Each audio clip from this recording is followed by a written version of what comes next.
Os irmãos têm a Bíblia aí, que já acompanharam a leitura, livro do profeta Isaías, capítulo 64, versículo 1. Livro do profeta Isaías, capítulo 64, do versículo 1 até o número 4. Livro do profeta Isaías, Aleluia, capítulo Jesus. 64. Diz assim a palavra de Deus: Ó, se fendesses os céus e descesses, se os montes tremessem na tua presença, como quando o fogo inflama os gravetos, como quando faz ferver as águas, para fazeres notório o teu nome aos teus adversários, de sorte que as nações temessem da tua presença. Quando fizeste coisas terríveis que não esperávamos, desceste e os montes temeram a tua presença, porque desde a antiguidade não se ouviu, nem com os ouvidos se percebeu, nem com os olhos se viu, Deus além de ti, que trabalha para aquele que nele espera. Curva a sua cabeça nessa noite. Senhor, meu Deus, meu Pai, no nome de Jesus, estamos aqui nessa noite para ouvir a tua palavra, para aprender a tua palavra. Fala conosco nessa noite, Jesus. Colocamos totalmente a disponibilidade do teu Espírito, à disposição para ser instrumentos, para ser vasos na mão do oleiro. Fala conosco nessa noite, Jesus. É o que nós te pedimos e já te agradecemos. Para o inferno, Senhor, toda obra maligna e impedimentos sejam repreendidos e anulados em nome de Jesus. Amém. Amém, povo de Deus. Amém. Aleluia, Deus. Palavras gloriosas. Essa palavra que aqui acabamos de ler é a última oração do profeta Isaías. Aqui ele está fazendo uma oração a Deus. Por que de tal oração? Por que Isaías fez esta oração? Ó Senhor, se o Senhor fendesse, rasgasse os céus e descesse sobre a minha terra, sobre a minha cidade. Se o Senhor fendesse os céus e descesse, porque Isaías, no final do seu ministério, já estava vivendo numa época em que a nação de Israel estava apostatando da fé, ou seja, estava abandonando a fé, abandonando o Deus de Israel, o Deus que o tirou do Egito e trouxe a terra de Canaã prometida, e estava andando após outros deuses, estava seguindo Baal, seguindo todos os deuses da antiguidade, servindo aos seus próprios deleites, seus corações, ao dinheiro, às suas vaidades, totalmente afastados de Deus, na época de um rei chamado Manassés, um rei que diz a Bíblia que catava os seus filhos e queimava eles no fogo e oferecia a eles em sacrifício aos deuses, aos astros, um rei totalmente perverso, maligno, chamado Manassés. E Isaías vivendo numa época terrível, numa época de apostasia, no meio da sua nação, a sua oração é essa, o seu clamor: Deus, fenda os céus, rasgue os céus e desça sobre Israel novamente. Como outrora, quando o Senhor desceu no monte do Sinai, quando Moisés, seu servo, estava com o povo saindo do Egito, da mesma maneira, Senhor, desça sobre nós hoje e faça as montanhas temerem, faça as pessoas temerem diante da tua majestade e diante da tua glória. Queridos e amados irmãos, isto é uma oração clamando a Deus pelo movimento dos céus na face da terra, pelo avivamento, pelo transbordamento na presença do Deus Todo-Poderoso. Porque você pode ter dinheiro, pode ter posição, pode ter talentos, pode ter sucesso, pode ter tudo, mas se não tiver a presença de Deus, estão esbozando sobre a tua vida, você não tem nada, você não é nada. Michael Jackson tinha tudo que os olhos queriam ter, tinha tudo que o dinheiro podia comprar, mas aquele homem não tinha paz, não tinha alegria, porque não tinha a presença do Deus Todo-Poderoso. Então, meus amados e queridos irmãos, você pode estar cercado de dinheiro, cercado de pessoas, de parentes, de pessoas que você ama e que te amam também, mas se faltar a presença de Deus, a vida continua sem propósito, a vida continua triste, continua desanimado, fraco, abatido. Por isso, nessa noite, crente, abre o teu coração e deixa Deus te encher com a sua gloriosa presença, a presença do Espírito Santo, do Deus Todo-Poderoso, que está aqui essa noite, Deus poderoso. a presença de Deus. Isaías clamou: meu Deus, venda os céus, rasgue e desça. E estamos numa campanha de avivamento, e avivamento é isso, meus amados. Vivemos uma época tenebrosa, vivemos uma época semelhante à época de Isaías, semelhante à época de Abacuque, semelhante à época de Paulo, quando ele foi em Corinto, e eles estão em Efésios, onde viu em Corinto a grande prostituição, e viu em Efésios a grande idolatria que os Efésios faziam, a Tiana dos Efésios. Estamos vivendo uma época, meus irmãos, em que o povo já não quer saber de Deus mais. Até mesmo aqueles que vão na igreja. Se você perguntar para a maioria o que você vai fazer na igreja, a maioria vai te dizer: eu vou buscar uma cura, que não é errado. Eu vou buscar uma porta aberta, que também não é errado. Eu vou buscar prosperidade, que também não é errado buscar prosperidade nas mãos de Deus. Eu vou buscar um lugar, um espaço para me crescer e mostrar os meus dons, os meus talentos, ou de pregar, de falar bonito, de cantar bonito, de tocar bonito. E a maioria assim segue. Se você perguntar para os jovens que estão dentro da igreja qual é o seu sonho, a maioria dos jovens vai te dizer: eu quero ser um cantor evangélico famoso. Os homens vão dizer: eu quero ser um pregador evangélico famoso, que viaja de avião, que fique em hotel de 5 estrelas. Esse é o sonho da maioria das pessoas que se encontram dentro da casa de Deus. Sonhos humanos, sonhos carnais, sonhos que buscam o sucesso ministerial. Mas a palavra de Deus nos declara e nos diz que os planos e propósitos de Deus estão acima e estão além dos nossos planos e dos nossos propósitos. Se o plano do homem era um talento material, um talento, um sucesso, o plano de Deus era muito maior. Meu Deus. Moisés, o plano do homem para Moisés, ser filho da filha de Faraó, era para se tornar um faraó, o grande líder do mundo antigo. Mas a Bíblia diz que Moisés renunciou ser chamado filho da filha de Faraó para sofrer e ser maltratado com o povo de Deus, para sofrer o vitupério, a vergonha de Cristo Jesus. Moisés deixou tudo aquilo de lado, os prazeres transitórios, a luxúria, as vaidades do Egito, as comodidades que ele tinha no Egito, para sofrer junto com o povo de Deus, para pagar o preço, para libertar o seu povo das garras de Faraó e conduzi-los à terra prometida.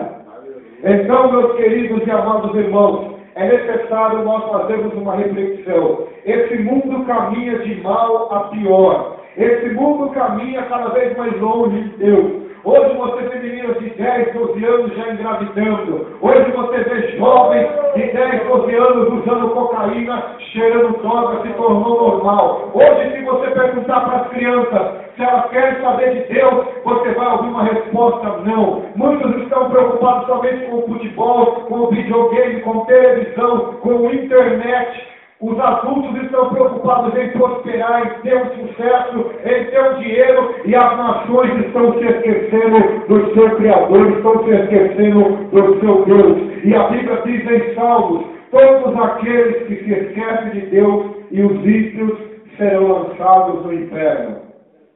A Bíblia diz em Eclesiastes capítulo 12: Lembra-te do teu Criador nos dias da tua juventude, antes que venha o mau dia. E vivemos nessa época, meus irmãos. A fome aumentou. A peste aumentou. A cada dia novas doenças surgem. A cada dia novas epidemias. A crise financeira. A cada dia novas religiões surgem, novas seitas, falsos profetas, que a Bíblia diz que farão tão grandes sinais que, se possível, vão enganar até os escolhidos de Deus. De tão grandes sinais que vão fazer maravilhas e milagres. E o povo está cego. O povo já não está preocupado mais com a santa palavra de Deus. O povo está preocupado em ter um sucesso, um alívio temporal do seu sofrimento. Assim também era na época de Jesus. Se você abrir a sua Bíblia e ler o Evangelho de João, você vai ver no capítulo 7 que Jesus ele faz a multiplicação dos pães e peixes. E quando ele faz essa multiplicação dos pães e peixes, a multidão queria segui-lo, queria catar ele na força e fazer dele o seu rei. Mas a Bíblia diz que ele se retira e vai orar. E depois, em algum momento, ele começa a pregar para a mesma multidão que ele deu pães e deu peixes. E ele começa a dizer assim: vós me procuraste, não porque comestes essa comida que perece, mas vós me procurastes pelo pão da vida eterna, pelo alimento que eu vos dou, que me conduz à vida eterna.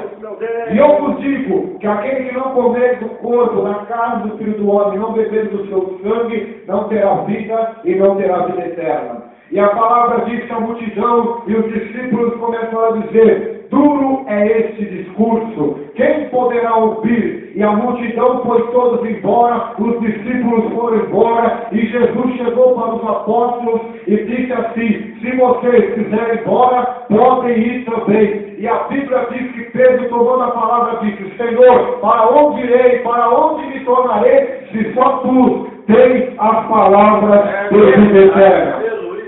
Enquanto Jesus estava produzindo milagres, cura, a multidão alvoroçava, a multidão estava seguindo. Mas no momento que ele disse: vocês querem a mim, então vão ter que ter compromisso comigo. Aquele que quer vir após mim, negue-se a si mesmo, tome a sua cruz e me siga. Aquele que amar mais o seu pai, a sua mãe, ou até mesmo a sua vida do que a mim, esse não é digno de mim. Se você quer ser meu discípulo, renuncia tudo quanto tem, vem e me segue. E a multidão estava todos abandonando, recuando, porque para servir a Jesus, meu irmão, não pode estar nada de nós para seguir a Jesus. Para seguirmos a Jesus, temos que deixar nós para trás e deixar Ele viver em nós, deixar Ele mudar nosso caráter, mudar nossa vida, transformá-los de glória em glória. Se você quer servir a Jesus, não esteja preocupado com a multidão, porque a multidão jamais vai seguir a Jesus. A multidão vai gritar: crucificam-o, crucificam-o e solta Barrabás. A multidão que está aí aparentemente, supostamente seguindo a Jesus,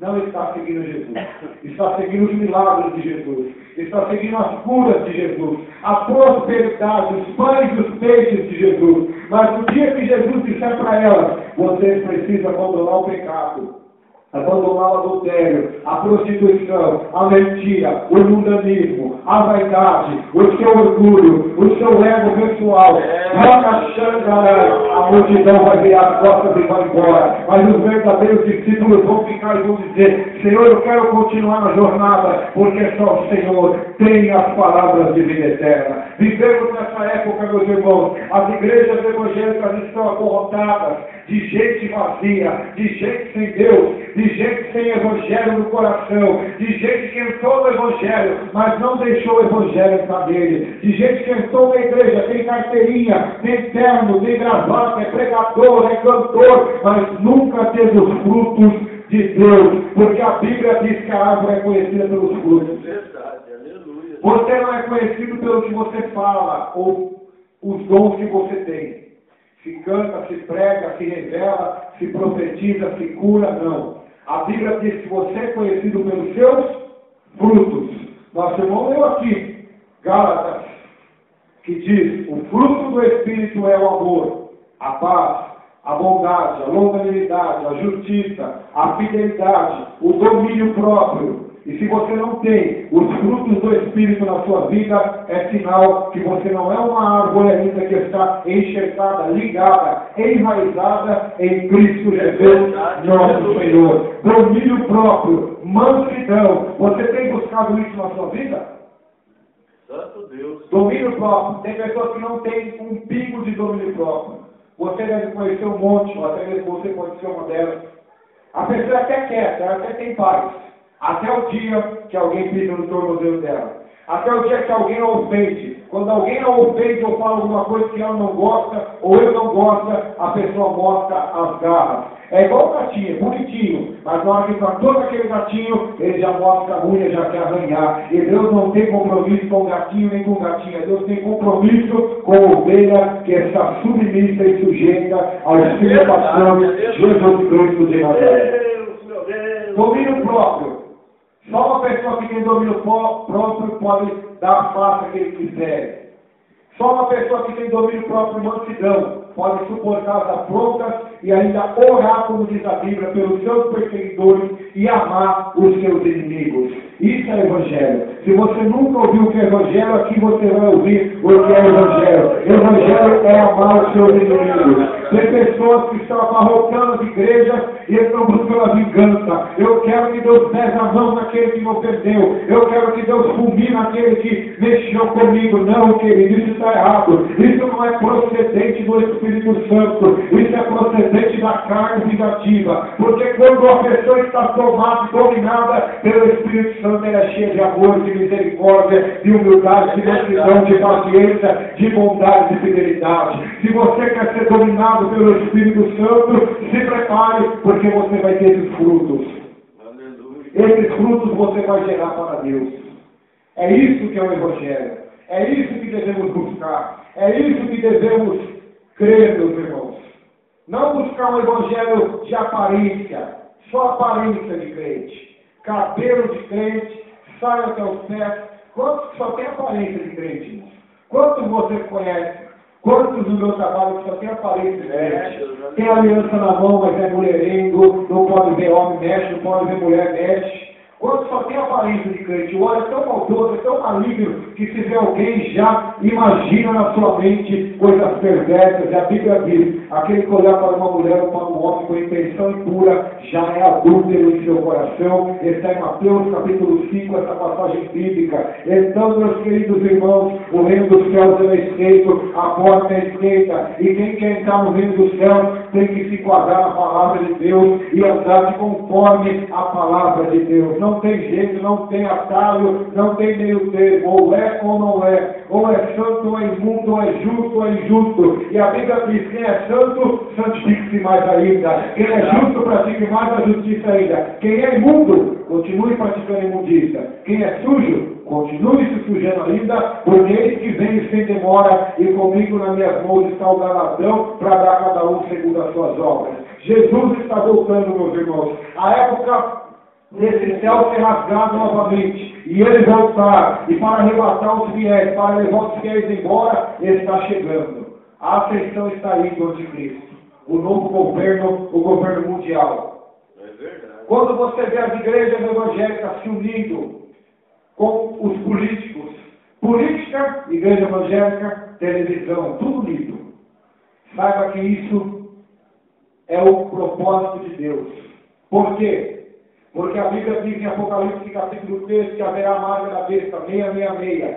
E um líder vai governar o mundo inteiro. Uma só nação, uma só moeda, uma só religião.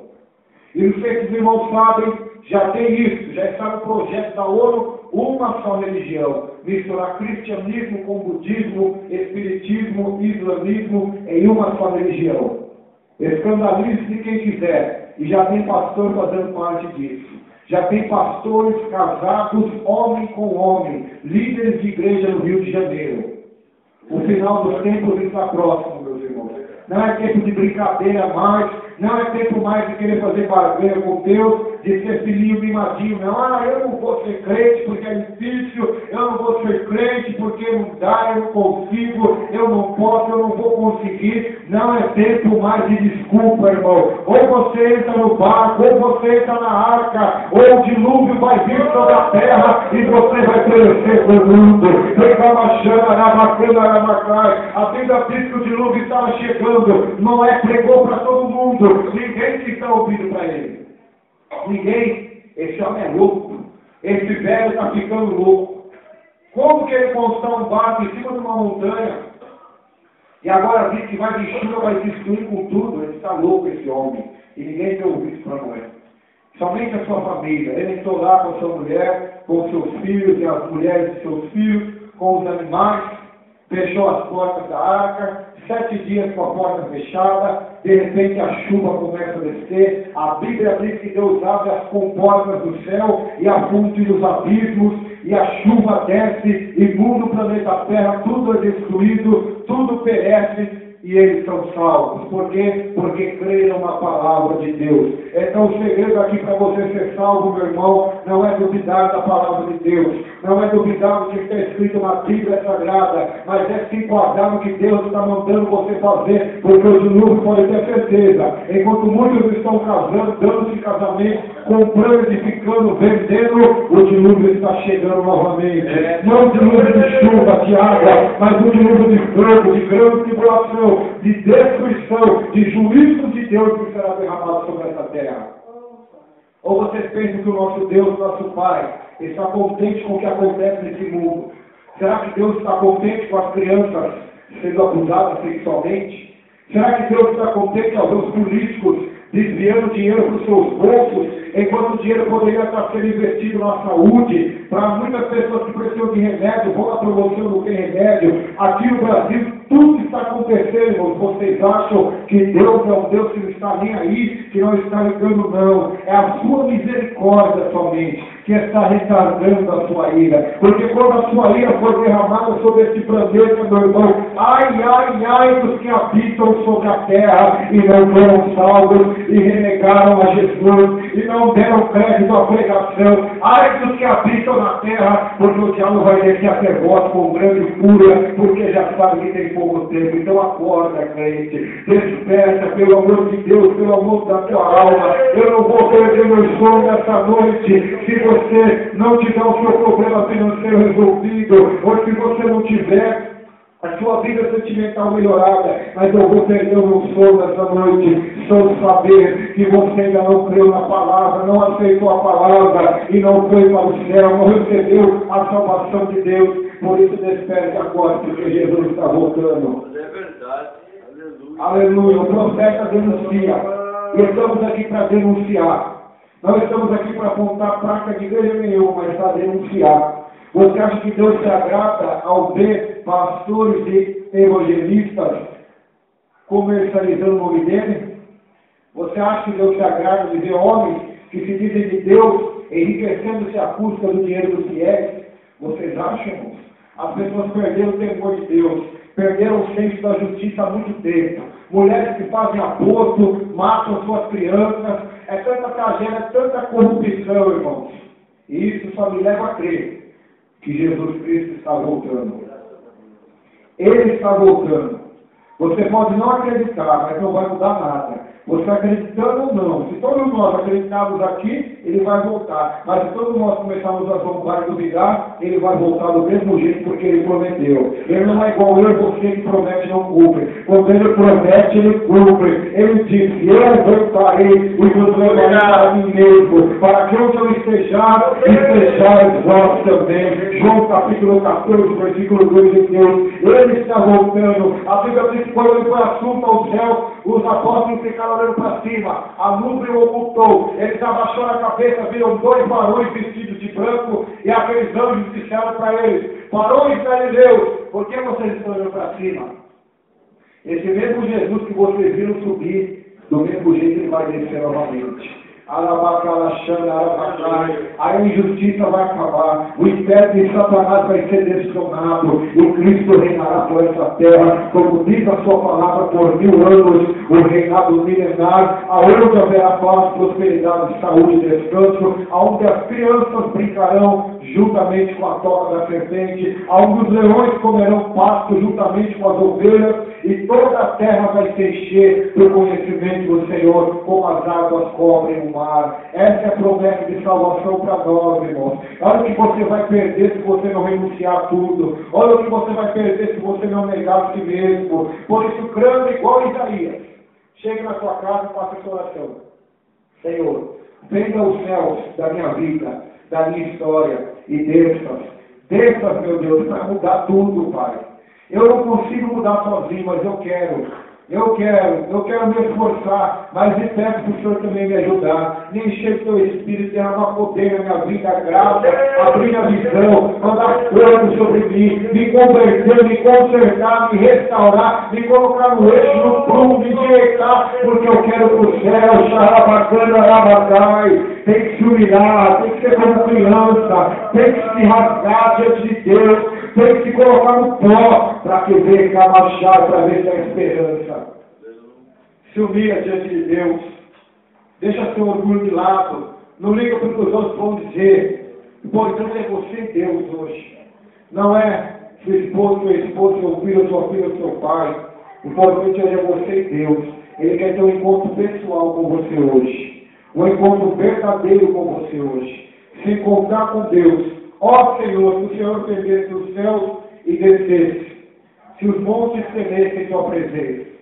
Essa deve ser o nosso clamor, deve ser a nossa oração. Clamar a Deus para que os céus se rasguem e Deus desça para mudar a nossa história. Quer mudança na sua família, quer mudança lá no seu trabalho? Não tem outro jeito, não tem outro atalho. É só Deus que pode fazer maravilhas. É só Deus que pode fazer milagres.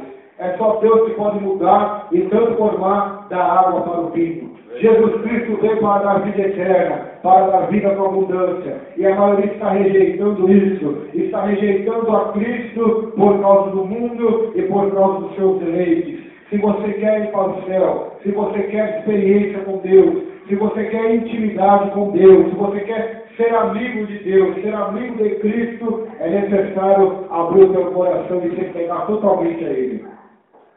Se entregar de todo o seu coração, de toda a sua vida, de toda a sua alma. Por quê? Porque do contrário não tem pouco. A Bíblia diz assim: buscar-me-eis e me encontrareis quando me buscardes de todo o vosso coração, serei achado de vós. Por que eu busco a Deus e não encontro? Deus está respondendo, porque você não busca de todo o coração. Você só vai encontrar quando buscar de todo o coração.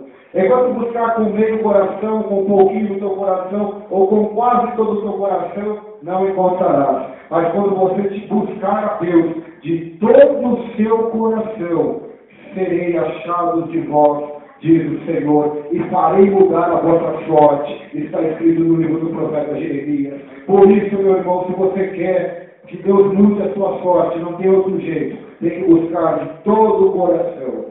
Porque para mim você pode estar buscando a Deus de todo o coração. Para o pastor, porque nós não enxergamos o coração, enxergamos a aparência. Mas a Bíblia diz que Deus enxerga e olha o coração do homem.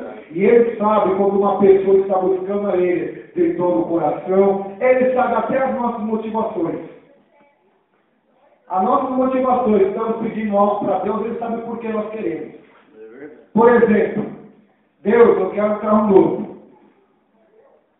Mas a pessoa não quer um carro novo para fazer a obra de Deus.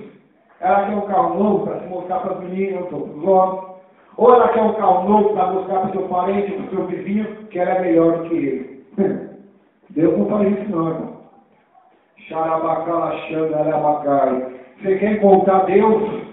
Busque primeiro o reino de Deus e a sua justiça. E as demais coisas serão acrescentadas. Deus só pode mudar a sua história. Não estou aqui para te falar a verdade. Não estou aqui para te tapear, para te enganar. Porque se você for em muitas igrejas, você vai cansar de ouvir. Deus dá carro, Deus dá casa, Deus dá isso, Deus dá aquilo. Mas, irmãos, O que adianta ter tudo, as coisas materiais, e não ter o principal que é Deus. Por isso muitos crentes são arrogantes, são orgulhosos, porque acham que quando tem um carro, tem uma casa, tem algo melhor, já pode pisar nos outros, já pode se engrandecer diante do ser humano. Não é assim, irmãos. Deus só vai dar quando Ele vê o teu coração, se estiver perfeito. Como está o teu coração hoje? Está perfeito ou está imperfeito? Coração perfeito de José. Meu Deus. José foi traído pelos seus irmãos. Imagina você, irmã ou irmão, você tem irmãos e os seus irmãos te traem, te vendem como escravo. Fizeram isso com José. Venderam ele como escravo. Ele passou por anos ali no Egito. Depois Deus o exaltou. Ele se tornou governador do Egito. E os seus irmãos chegam até lá para pedir comida porque ele estava tendo fome na terra. José olha para eles. E se ele não tivesse o coração perfeito, naquele momento ele tinha se vingado. Tinha mandado matar todos eles, tinha deixado eles morrer de fome, tinha acabado com todos eles. Mas a Bíblia diz que José catou todos os seus irmãos, levou na sua casa, e diz a Bíblia Sagrada que aquele homem chorou. Ele chorou tão alto que as pessoas de fora começaram a ouvir o choro de José e começaram a se admirar. Por que esse homem está chorando agora? O governador do Egito, por que ele está chorando? E ele disse assim para os irmãos deles: eu sou José. Meus irmãos, que vocês me venderam para o Egito, mas não se preocupem, porque não foi vocês, foi Deus que me mandou na vossa frente para hoje vos dar o livramento. Eu vos perdoo. É um coração perfeito, querido. É um coração lapidado por Deus. Por isso Deus abençoou. Deus colocou ele como governador do Egito. Ele comprou todo o Egito para o faraó. Foi um homem milionário. O rei Davi. Sabe quanto o rei Davi doou para o templo? Alguém aqui tem noção? Quantos irmãos acham que Davi doou para o templo? R$1 milhão? Quem acha que é 1 milhão? Você 1 milhão? Arabaxanga, Aramahai. Davi doou 10 mil toneladas de ouro. Cada tonelada é 15 quilos. Faça a conta na sua casa, a grama do ouro. Você entra lá na internet e vê quanto custa a grama do ouro. Ao total, ele doou mais de 400 milhões só de ouro. Sem contar prata, bronze, pedras preciosas, madeira.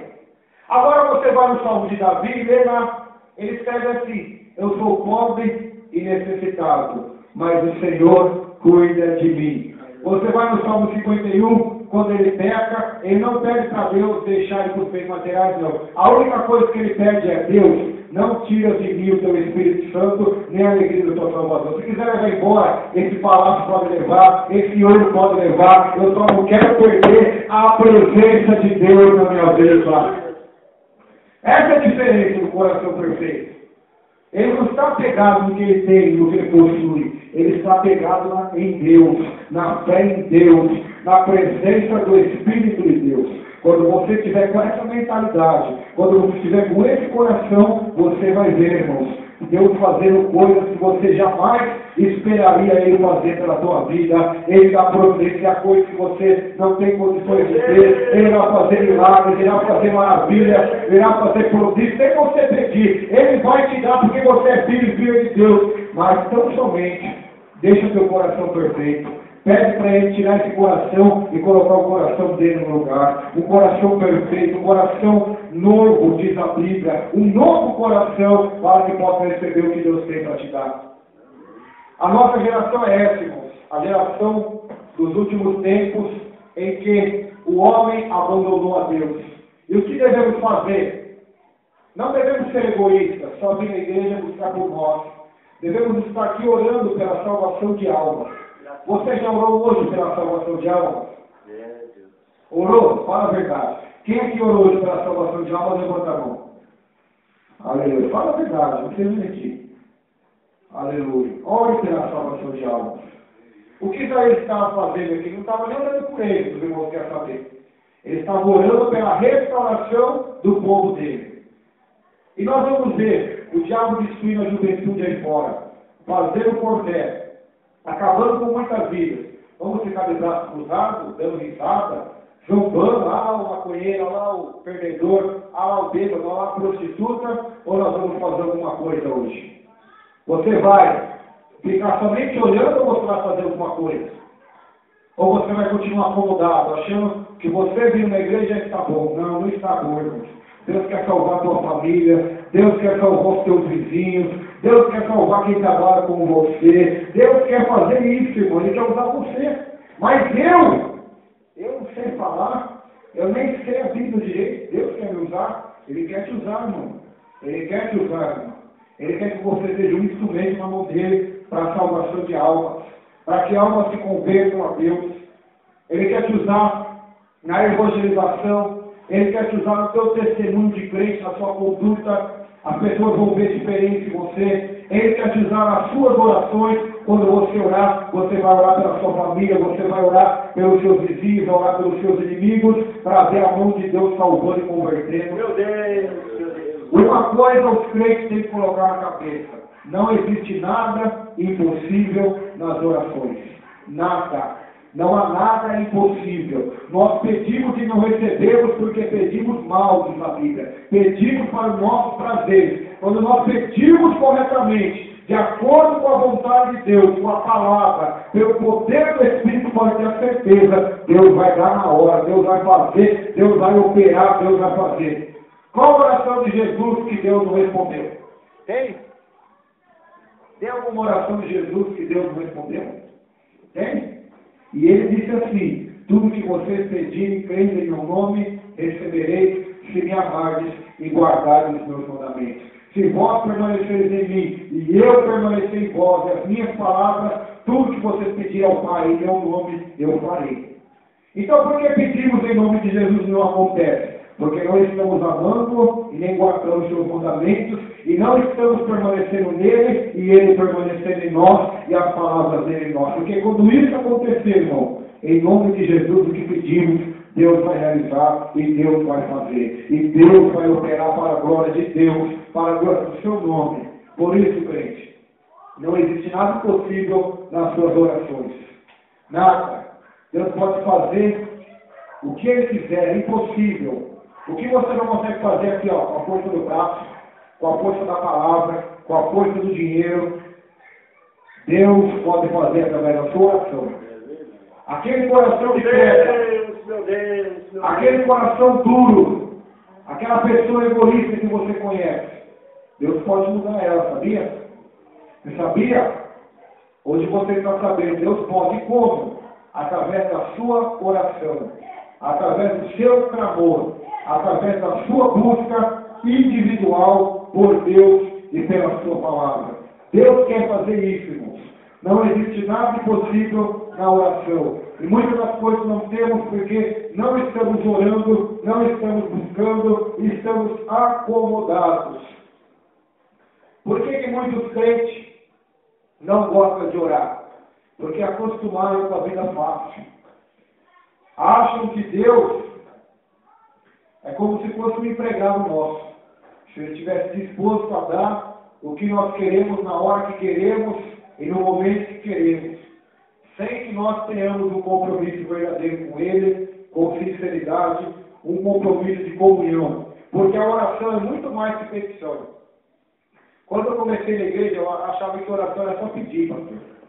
Depois que eu fui entender que oração não é pedir, é comunhão com Deus. Oração é muito mais que petição, é comunhão com Deus. Quando você ora pelas pessoas, você está tendo comunhão com Deus. Porque o mesmo desejo que Deus tem de salvar as pessoas, você está tendo também, e está tendo elo, comunhão de sentimentos com Deus, e ele está sendo abençoado por Deus, e está sendo ouvido por Deus. A Bíblia diz que Deus mudou o cativeiro de Jó quando ele orava pelos seus amigos. Leia lá Jó 42. Ele estava orando pelas outras pessoas, Deus mudou a história dele. Então, muitas das vezes, estamos preocupados com nós, somos egoístas, por isso nada está acontecendo, parece que é uma trava, parece que é uma barreira, e há mesmo. Quando você deixar de lado você, negar a si mesmo, como diz a Bíblia, tomar a sua cruz e começar a fazer a obra de Deus, e orar, e buscar, você vai ver, irmãos, que aquilo que você não conseguiu fazer em anos, Deus fará em minutos, em segundos, em meses, porque Ele é fiel para fazer o que Ele prometeu. Ele é fiel para cumprir. Então se dedique na oração. Ontem estava indo para Bauru e voltando da viagem, eu encontrei algo que eu nunca tinha visto. Eu tinha visto só em filmes, só na televisão, quando ali o exército ocupou o complexo, acho que é do alemão, né? Quando eles ocuparam ali. Eu nunca tinha visto com meus olhos. E voltando de Bauru, eu vi o exército. Muitos caminhões. Aqueles soldados todos bonitos, bem trajados, com os seus fuzis na mão. Na frente o carro do sargento. Atrás tinha outro jipinho, mais uns jipinhos. E mais 5 caminhões lotados de soldados. E para fazer parte do exército brasileiro, o soldado tem que fazer a barba.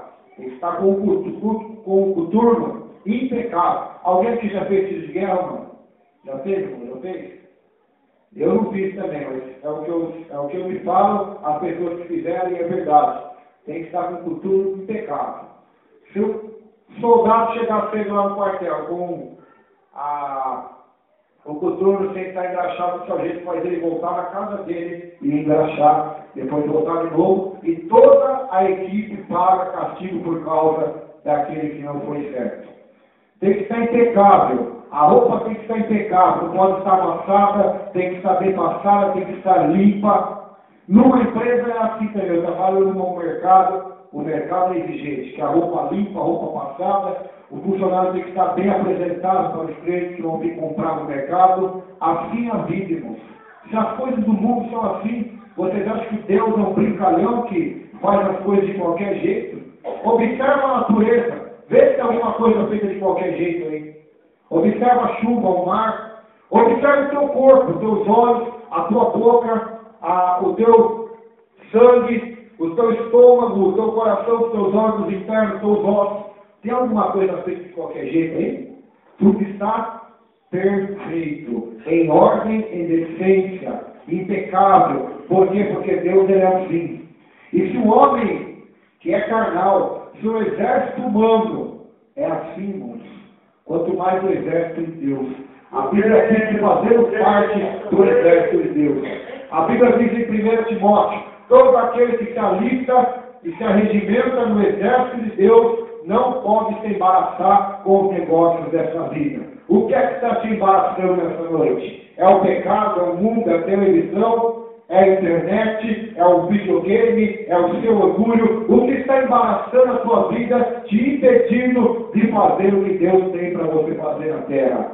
Desembarace-se disso, largue isso, deixe todo o embaraço do pecado e corra a carreira que te está proposta, olhando para o autor e consumador da tua fé, que é Jesus Cristo de Nazaré. Olhe para Ele, caminhe por Ele, viva por Ele, para Ele e para a glória dele, para que possa viver como Paulo. Não creio que vive, mas Cristo vive em mim.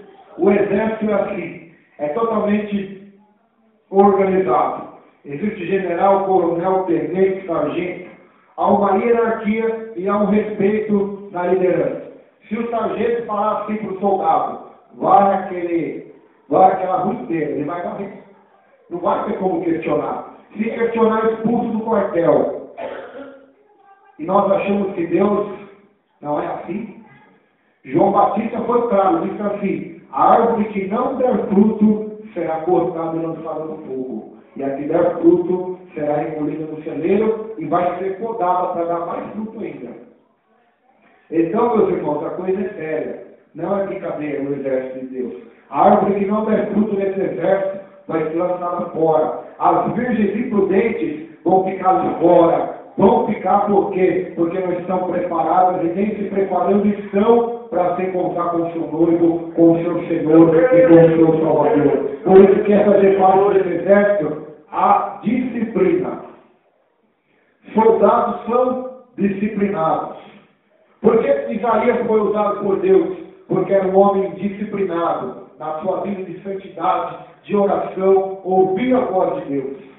Para ouvir a voz de Deus, irmãos, tem que ser uma pessoa que está sensível, que está disposta, que está em comunhão, em oração, para que possa discernir a voz de Deus. Quando há muitas vozes nesse mundo que falam conosco, a voz do nosso coração, a voz das pessoas, dos amigos, dos familiares, dos inimigos, dos parentes, dos colegas, a voz do diabo, a voz de tantas coisas E só um crente com discernimento pode distinguir a voz de Deus das outras vozes. E se você quer fazer parte do exército de Deus, tem que estar obediente, submisso, sujeito ao general que é Cristo Jesus, nosso Senhor. Aqui, quem está na liderança desse cavalo é o pastor Josué. Então a autoridade aqui, abaixo de Deus, é ele. Pode vir aqui qualquer pregador, qualquer pastor aí da mídia. Aqui, quem está no comando, Deus colocou o pastor. É assim, é simples assim. No seu cavalo, você tem que obedecer o seu patrão. Mulheres, se querem ir para o céu, submetam-se ao vosso marido. Maridos, se querem ir para o céu, amem as suas esposas como Cristo amou a sua igreja e se entregou por ela. Filhos, se querem ir para o céu, honrem seus pais e suas mães, porque é o primeiro mandamento com promessa. E pais, não provoqueis a ira dos vossos filhos. Servos, sede sujeitos aos vossos senhores. Senhores, tratai teus servos com mansidão e humildade e amor, porque vocês também têm um Senhor no céu, que trata a todos sem acepção de pessoas. Então, meus irmãos, vamos se enquadrar na palavra, para estar e para fazer parte dos exércitos de Deus, é necessário ter disciplina. Note que nós temos tempo para tudo. Temos tempo para ver televisão, para trabalhar, para estar com a família, para escovar o dente, para almoçar, para jantar. E o tempo com Deus, onde fica? Porque esse culto que estamos aqui é um tempo para Deus. Mas você também precisa, só você e Deus, ter um tempo para o Senhor.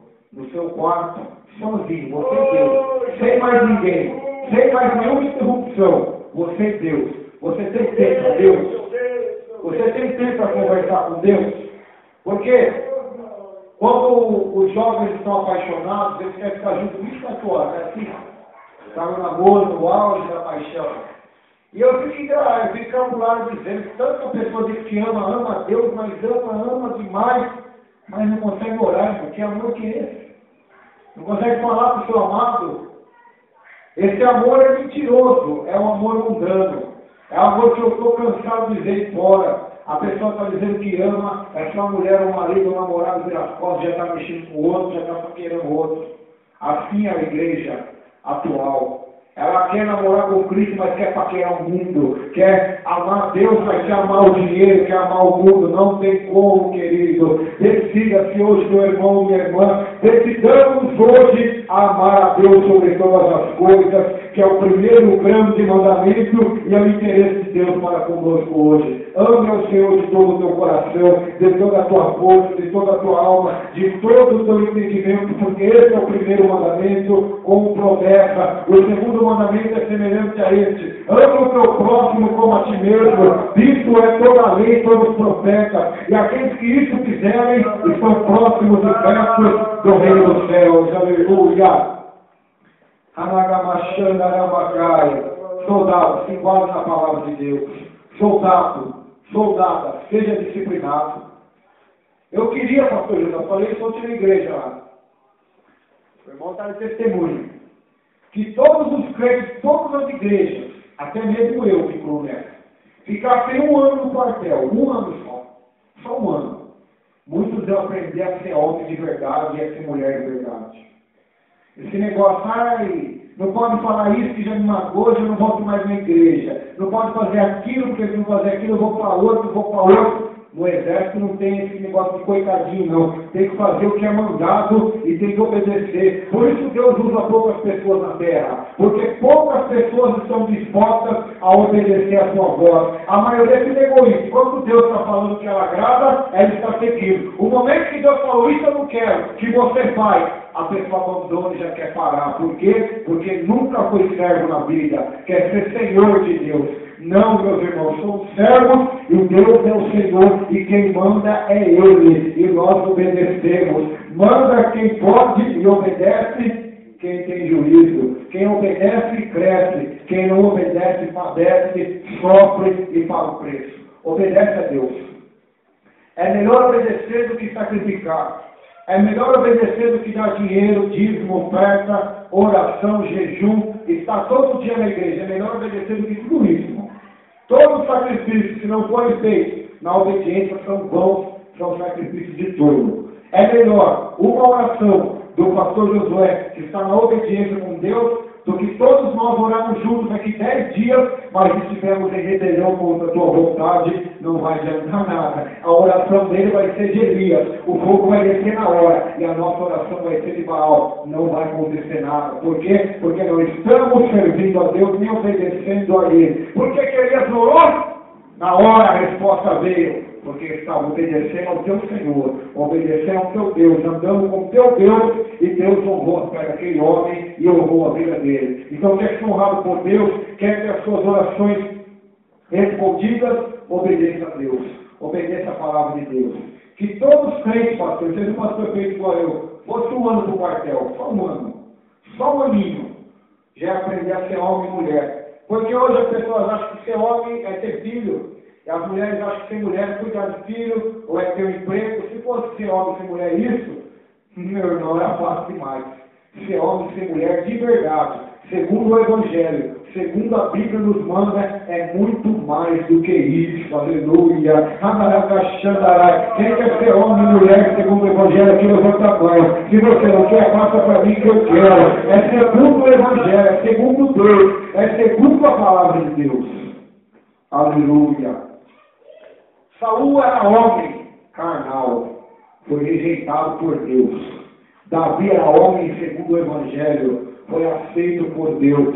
Então, qual dos dois você é hoje? Você é um Saul ou você é um Davi? Você é um homem que se submete a Deus ou você é um homem que joga a culpa no outro? Porque senão era assim, ele pecava e jogava a culpa no seu próximo. Davi não. Davi, quando pecava, dizia: pequei contra o meu Senhor. E ele se arrependia, Deus o perdoava, Deus mudava a sua história. Por quê? Porque era um homem que se arrependia aos pés de Jesus. Vamos para o quartel? Todo mundo aqui? Vamos convidar os crentes aí? Vamos ver que vai aguentar ficar uma semana lá? Será que eu vou aguentar ficar uma semana lá? Acordar cedinho, 5 horas da manhã tem que estar acordado já.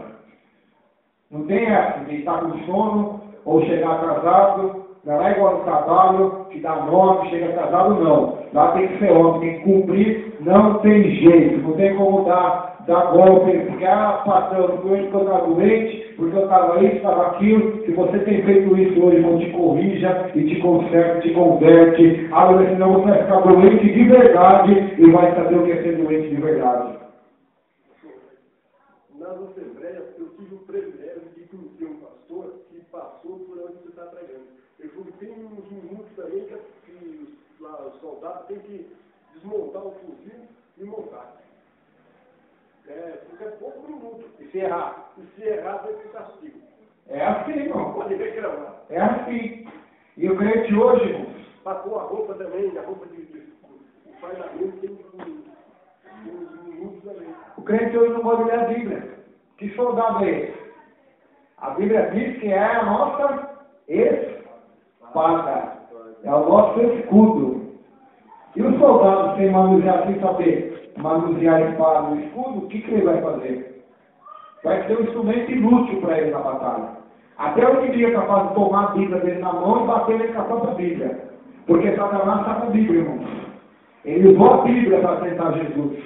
Só que Jesus manejava bem a espada, ele deu um golpe e ele teve que fugir.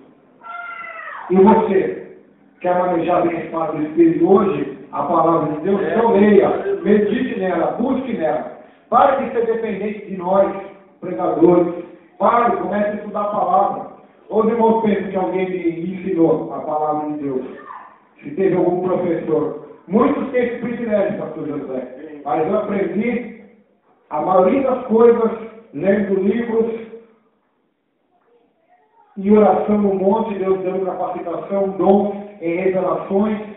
A maioria das coisas eu aprendi assim, se esforçando e buscando entendimento da palavra de Deus. Não veio nada de graça. Foi pela graça e pela busca que Deus atendeu e respondeu. Não veio nada cair do céu. Pois não pense que uma pessoa que tem conhecimento bíblico nasce do dia para a noite, não. É necessário ler, meditar, analisar, examinar as Escrituras de Deus. E a Bíblia diz que o obreiro, o soldado aprovado, é aquele que maneja bem a palavra da verdade. Então, quer ser um soldado que vai vencer as batalhas do Senhor, conheça a palavra de Deus, conheça os mandamentos de Deus. Tem crente que conhece tudo, menos a Bíblia. Decora os capítulos da novela, o campeonato, quem está por primeiro, quem está por último, todos os jogadores do time de futebol, decora um monte de coisa, decora um monte de hinos evangélicos, mas quando se fala da Bíblia, não sabe nada, é um analfabeto bíblico. Por quê? Porque Deus tem culpa? Porque a igreja tem culpa? Não. A culpa é da própria pessoa que não se esforça para ler a palavra de Deus.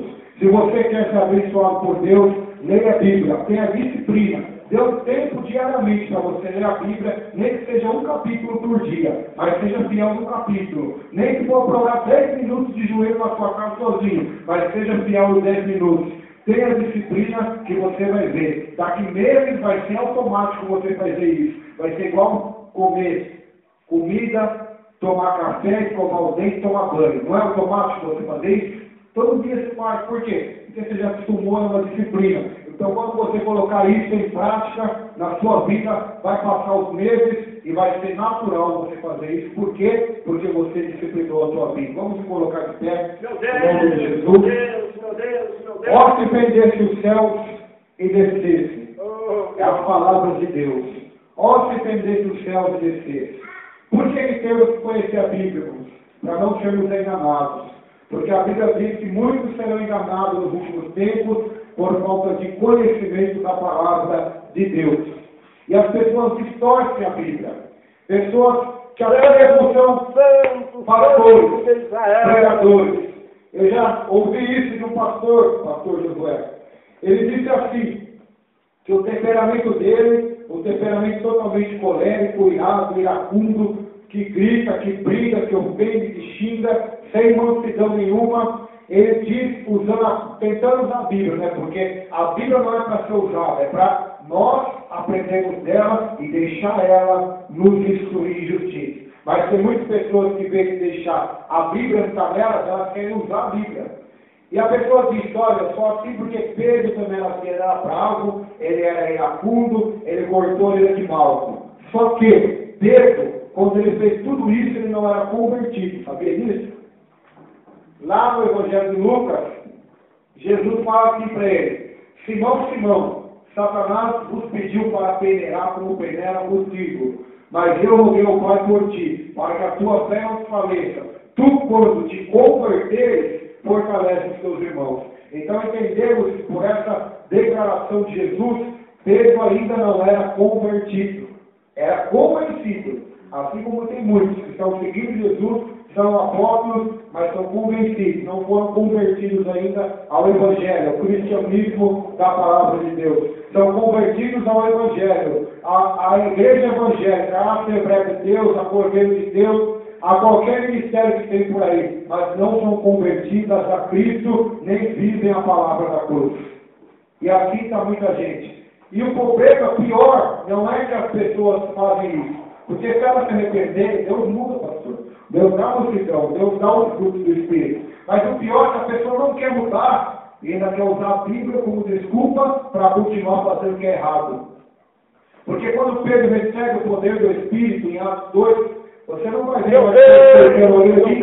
Você não vai ver Pedro mais bater ninguém, não. Nem andando mais com espada. Agora a espada dele era diferente. Era a espada do Espírito. Agora a autoridade de Deus que estava sobre ele. Por quê? Porque ele se converteu de verdade e fortaleceu os seus irmãos, como se cumpriu a oração de Jesus que rogou por ele, para que quando ele se convertesse, a fé do irmão dele dos irmãos dele fosse fortalecida por intermédio do seu ministério. Então, meus irmãos, por isso você deve conhecer a Bíblia, porque muito disso você vai ouvir, muita besteira, muitas pessoas distorcendo a palavra de Deus para o seu próprio benefício, para usar como desculpa para continuar no erro, continuar no pecado. Mas quem é crente não faz isso não. Quem é crente conhece o caminho da humilhação. Se humilha para Deus exaltar. Vamos orar nessa noite. Senhor, meu Deus e meu Pai, estamos aqui nessa noite, reunidos no nome do Senhor Jesus Cristo. Ó Deus, venha aos céus nessa cidade, a cidade de São Manuel, Senhor. Traga-nos um avivamento espiritual. Queremos pessoas que se converteram, sendo salvas, pessoas sendo salvas, envie as almas para ser salvas, para se converter no mau caminho, para se converter, meu Deus, e para receber a tua salvação, o teu poder, a tua graça, a tua fidelidade. Ora, chora, managaste, a comanai, Deus, opera, Pai, com a tua salvação, com o teu poder, com a tua graça em cada vida, Senhor. Nos tira das trevas, da escuridão, da mornidão, da frieza, da acomodação e nos coloca, meu Deus, na fervorosidade, na quentura do Espírito Santo, no fervor e no poder de Deus. Vamos perder os céus de Deus, que o mundo se semeie na tua presença, como os fogos inflama os gravetos, quando faz a água ferver e se evaporar. É o Espírito Santo que faz o fogo chamar os gravetos, que faz essas pessoas que somos nós, caros secos, gravetos, secos, sem vida, sem graça, mas quando o fogo desce, faz nos inflamar.